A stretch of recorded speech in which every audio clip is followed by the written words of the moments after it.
sexism, transphobia, which I don't even know what transphobia is, and many other forms of oppression thoughtfully and strategically. Okay, let's look at another picture from the weekend. Here's a protester holding a Cuban flag with Che's face on it. Now, when was the last time we saw a Cuban flag? Oh, yeah, that's right. SDS in the 1960s.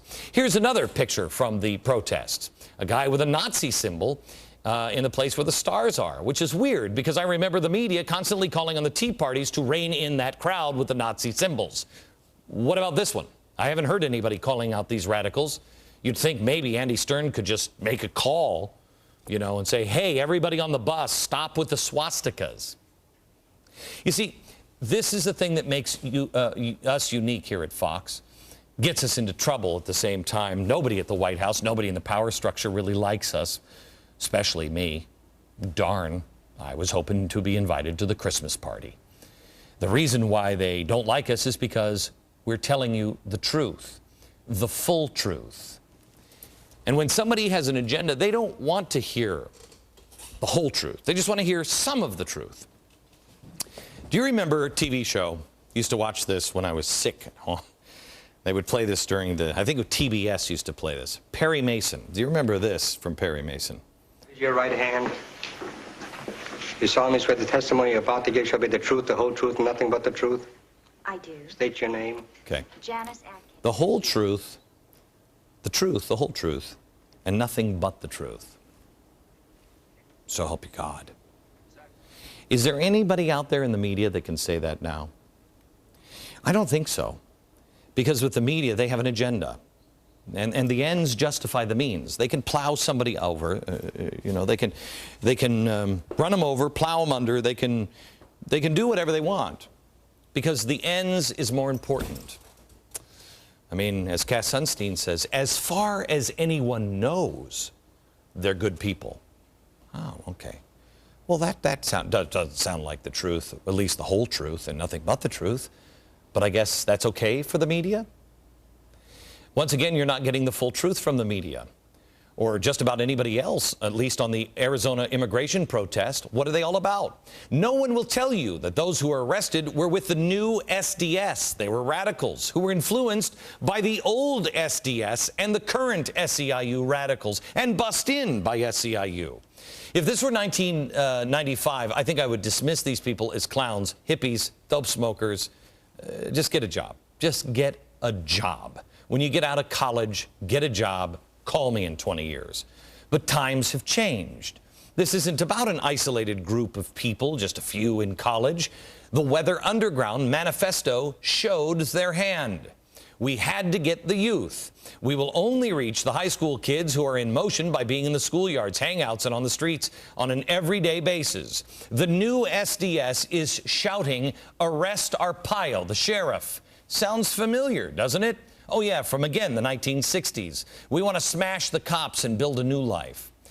All right, so if you look over that board, you see that we have the old SDS, and now we have the new SDS, founded 2 years before the presidential election on Martin Luther King Day.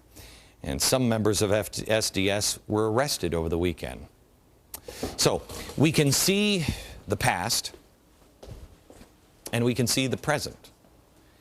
But can we see the future? Yes, but not here, not yet. For that, we have to go to Greece. Do you remember I showed you, when was this? About a year ago, over a year ago now. I showed you this little book. It's by the Invisible Committee. Some of these people were arrested over in Europe. Invisible Committee of Revolutionaries. And what I told you was coming and would happen is happening now in Greece. It's hitting the streets, and it has been for a while, and we've been covering it. You see, now they can't afford the entitlements, and the unions don't want to let go. Quite frankly, I think it's what's coming in places like East St. Louis and Oakland, California.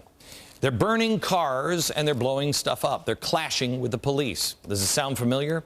We're already seeing it here. Oakland snipers are shooting at police. Wait a minute, I heard that earlier. Oh yeah, that's right. That's right. The Weather Underground did that in Cambridge on November 8th, 1969. It's weird. What a weird coincidence. Most people in America have their head in the sand. Most people in America don't want to think of these things. Most people in America, even if they do, they don't know what they're up against. You see, this is not just a movement of students, as it will appear. It is a well-coordinated, well-financed movement that has big government tendencies. It's radical revolutionaries who believe so strongly that America is evil, that capitalism and the free market are evil, that they will stop at nothing to end the perceived oppression. If you want to see what this looks like when radicals really gear up, look no further than Greece.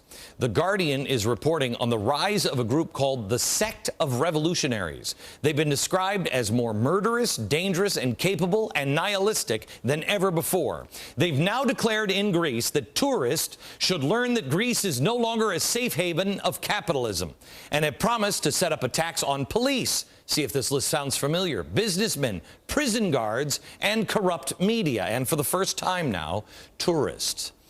They've also claimed responsibility for the murder of an investigative journalist who was shot dead at his home in front of his pregnant wife. You see, the ends justify the means. I'm going to make this very clear. You and I have to have a special relationship because we'll show you tomorrow what these people are doing to the media and how they've infiltrated in the media. It's amazing. So you're not going to get the truth about me except here. And that's just not a big enough number in America. So you and I have to have a straight conversation from time to time. Here's one of them. There are crazies on both sides of the aisle. Left, right, up, down, doesn't matter. They're crazies. Crazy people are part of society. But there is one side that has a history of terror and violence, orchestrated history of terror and violence. And it's about to merge its ugly head again. No one has preached on TV or radio more than me that violence is not the answer. The reason why I've been doing it for so long is because I was telling you about the financial collapse 2 years before anybody else. When I preach about it and I say, listen, you've got to batten down the hatches. You have to be a good person. You have to get right with God. You got to get back to church because trouble is coming. When I say that, the leftists and all their media organs, they all speculate, why would Glenn Beck have to say that unless his crazy viewers weren't one push away from a shooting spree? Well, I say that for the exact same reason that Martin Luther King said that. You'd think that the people who started SDS on January 16th, Martin Luther King Day, might remember what King did. King knew that he was being set up. I say it for the same reason that the left said it with their MAP steps for social movements that we showed you last week.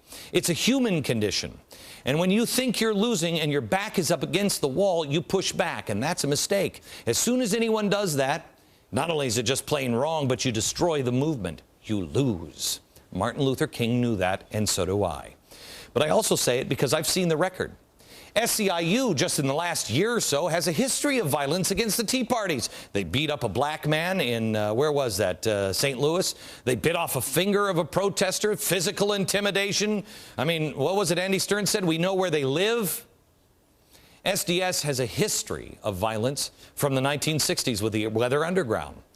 Same SDS members that were doing that, this same group started a new SDS.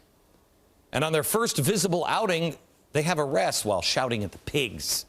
You know what? I challenge SEIU to have their members sign a pledge of nonviolence and actually mean it. I'd like to see the pledge of nonviolence and the Christian values of SDS, the new one. Of course, I'd have a hard time taking it seriously since SDS and SEIU members believe in Saul Alinsky, who taught that the ends justify the means. So that's a credibility problem there. The throwing of the water bottles in Arizona, just the tip of the iceberg. We've seen what radical groups did in the past. They got violent. Recreate 68, some of their slogans. Now it's the same radicals teaching our kids how to do it again. Don't disregard the warning signs. Prepare for the worst and hope for the best. That's what I would tell you. But actually, I've been reading C.S. Lewis, and we're going to talk about it a little later. I've been reading the Screw Tape Letters again. He said, hope and fear are really the same. It's only when there is despair that it requires someone to rely on God. Don't get to despair before you rely on God. There needs to be an